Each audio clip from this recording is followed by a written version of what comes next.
উপস্থিত আমাদের খতিব সাহেব, ইমাম সাহেব এবং মসজিদ কমিটির নেতৃবৃন্দ, মুরব্বিয়ান, আসসালামু আলাইকুম।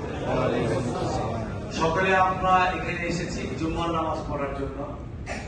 এখানে রাজনৈতিক আলোচনা করার সুযোগ নেই।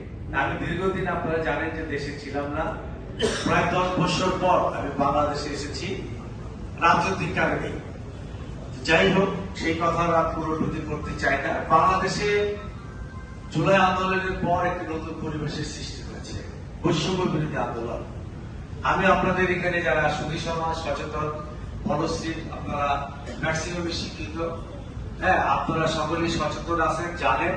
তবু আমি একটি কথা বলবো যে বৈষম্যহীন বাংলাদেশটা আগামী দিনে যাতে আমরা সকলে ঐক্যবদ্ধভাবে ধরে রাখতে পারি।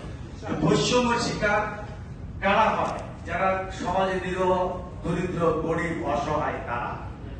আপনার প্রতিবেশী, আপনার আশেপাশে যারা আছে, আগামী দিনেও যাতে তাদের প্রতি কোনো জুলুম, নির্যাতন না হয়, এই জিনিসটা আমরা ঐক্যবদ্ধভাবে প্রতিরোধ করবো, যেমনভাবে আমরা জুলাই আন্দোলনে করেছি। তা আমি সেই জায়গায় আপনাদের অনুরোধ করবো, দল মত বিশেষে, ধর্ম, বর্ণ, গোত্র বিশেষে আমরা এই জায়গাটাই অ্যাডজাস্ট করবো, যাতে আমরা স্বাধীনভাবে স্বাধীন বাংলাদেশে সকলে বসবাস করতে পারে, বৈষম্যহীনভাবে। সে বৈষম্য বহুভাবে হতে পারে, সেটা আপনারা বুঝেন, আমরাও বুঝি। একটা ক্ষুদ্র ব্যবসায়ী, সে ছোট্ট একটা ব্যবসা করবে, সে নির্বিঘ্নে তার ব্যবসা করবে। সে তার ব্যবসা ছিল টাকা যাতে চাঁদা দিতে না হয়। আপনার টাকা দিয়ে আপনি বাড়ি বানাবেন, সেখানে অন্য কেউ চাঁদা দিতে না হয়। যেটা আমাদের সমাজে হয়, হয়েছিল, আবারও হতে পারে। সেটা কিভাবে প্রতিরোধ করতে হবে? সম্মিলিত ভাবে। আর আমাদের পক্ষ থেকে আমরা আপনাদের অ্যাসুরেন্স দিতে চাই, আমার নাম বলে, আমার দলের নাম বলে সে যাতে বড় নেতাই হোক, যদি কোনো জায়গায় সেটা করে, আপনারা আমাদের অভিযুক্ত করবেন। আমরা এটা এই সমাজে হতে দিতে চাই। সমাজটা, এই দেশটা আপনাদের, আমাদের, আমরা সকলে মিলেমিশে স্বাধীনতার আজকে প্রায় 50 বছর পরেও আমরা আমাদের অধিকার ফিরে পাইনি। অনধিকারের সুযোগ দিয়েছে, এই সুযোগটা অব্যাহত রাখতে হবে আপনাকে আমাদের সকলে মিলে। এই জায়গাটি আপনাদের কাছে আমরা আবেদন রইল, আগামী দিনে নির্বাচন হবে, নির্বাচনে আপনাদের পছন্দসই প্রার্থীকে যাতে আপনারা নির্বিঘ্নে ভোট দিতে পারেন, এই সরকার সেই ব্যবস্থা আশা করি করবে।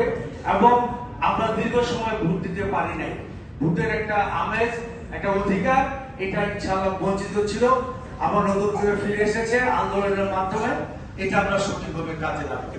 আমি যদি আমার দল নমিনেশন দেয়, আমি ইলেকশন করবো, আপনাদের দ্বারে আসবো, আপনাদের সেবা করার চেষ্টা করবো। আপনারা যদি আপনাদের মূল্যবান ভোট দেন, আমি চেষ্টা করবো এই অঞ্চলে অন্তর্পক্ষে মাদক, সন্ত্রাস, চাঁদা, অস্ত্রমুক্ত একটি সমাজ গঠন তো সেই জায়গায়।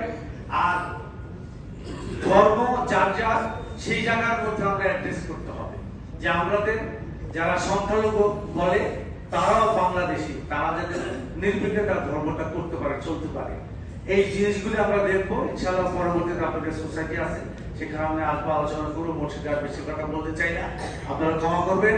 আপনার সাথে দেখার ইচ্ছা ছিল, একটু দেরিও হয়ে গেছে, আজকে আসছি। ইনশাআল্লাহ আগামী দিনে দেখা হবে আপনাদের সাথে। সবাই আমার জন্য দোয়া করবেন, আমি ইনশাআল্লাহ আপনাদের জন্য দোয়া করি।